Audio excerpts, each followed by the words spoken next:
Good evening and welcome to the evening news. I am Kayode Adebayo. Hijrah is observed in the Islamic world as a very significant day in the Islamic religion. Hijrah was the journey of Prophet Muhammad and his followers from Mecca to Medina. The year in which the Hijrah took place is also identified as the epoch of the lunar Hijri and solar Hijri calendars. Its date equates to 16 July 622 in the lunar calendar. The new Islamic lunar calendar, 1444 years after the migration of Prophet Muhammad from Mecca to Medina, begins tomorrow as 1443 AH ends today, being Dhul Hijjah 30. This event is usually celebrated all over the Muslim world, the same way it was celebrated by the second caliph in Islamic history, Umar bin Khattab. It was the latter who began to date the undated in Muslim reality. It was bin al-Khattab who first started the usage of the date of emigration of the Muslims from Mecca to Medina while presiding over the affairs of the Islamic State. The successful arrival of the Prophet from Mecca to Medina after 13 years of persecution in the hands of the unbelievers, known as Hijrah, has since been commemorated on a yearly basis by the Muslim world. People have been enjoined to embrace the tenets of Hijrah by moving away from vices and imbibe virtues known to be the hallmark of a peaceful society. An Islamic scholar, Sheikh Raji Qasim, dropped the hint while speaking to OSBC News on the D-Day of Hijrah, the beginning of the Islamic lunar calendar. According to Sheikh Qasim, the movement of Prophet Muhammad from Mecca to Medina as a result of persecution allows Muslims to seek security as a priority and not to cause any obstruction in the society. He speaks further. Islam is a religion of peace. Islam canvasses for peace. Every Muslim brothers and sisters should remain peaceful. So that's the first lesson. Because of the bloodshed, to avoid that, Prophet left Mecca for Medina. In order to allow peace to reign, every Muslim around the world should serve as a symbol for Islam, what Islam canvasses for as a religion of peace. We have to live peacefully in the country, in the community, in the society. The federal government has admitted that Nigerians are tired of the current security challenges facing the nation. The National Security Advisor, Major General Babangana Munguno, retired, who stated this while speaking with newsmen after the Security Council meeting chaired by President Muhammadu Buhari. He, however, said government was currently working on new strategies to curtail the worsening insecurity in the country. According to him, the Security Council has agreed on new strategies to curtail the menace, assuring that there will be a renewed momentum against terrorism. Despite government assurances, the National Assembly, however, moved closer to actualizing its threat to impeach President Buhari as members of the minority caucus in the House of Representatives expressed willingness to support the Senate in effecting the removal of the president.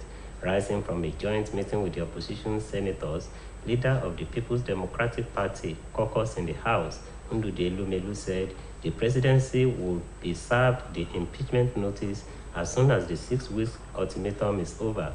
Senate Minority Leader Philip Aduda explained that the entire Senate was fed up with President Buhari's failures in the area of insecurity and economy.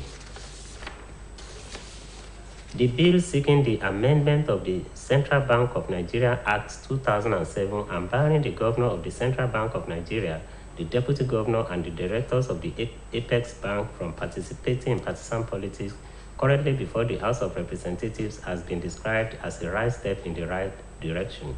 A public affairs analyst, Dr. Soji Akinpelu, who stated this in an interview with OSBC News, noted that if passed, the bill will help regulate the activities of the central bank and restore the confidence of the people in the Apex Bank.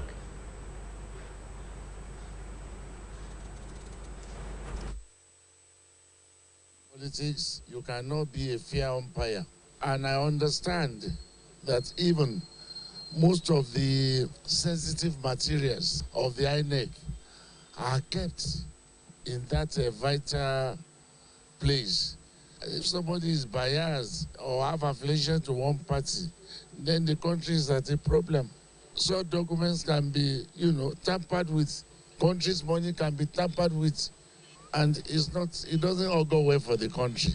Even apart from the central bank governor or his cohorts, the Obas should not be involved in party politics. I even see it to the head of churches, the bishops, the pastors. They should not belong to a party, because in the church or in the mosque, an imam, there will be party A, there will be party B, there will be party C. So for any imam to be, or the pastor or the bishop to be a party member, it will lead towards that side. Gunmen suspected to be kidnappers have invaded Aba, a community near Ladoke Akintola University of Technology, Ogbomoso, and abducted 2 persons.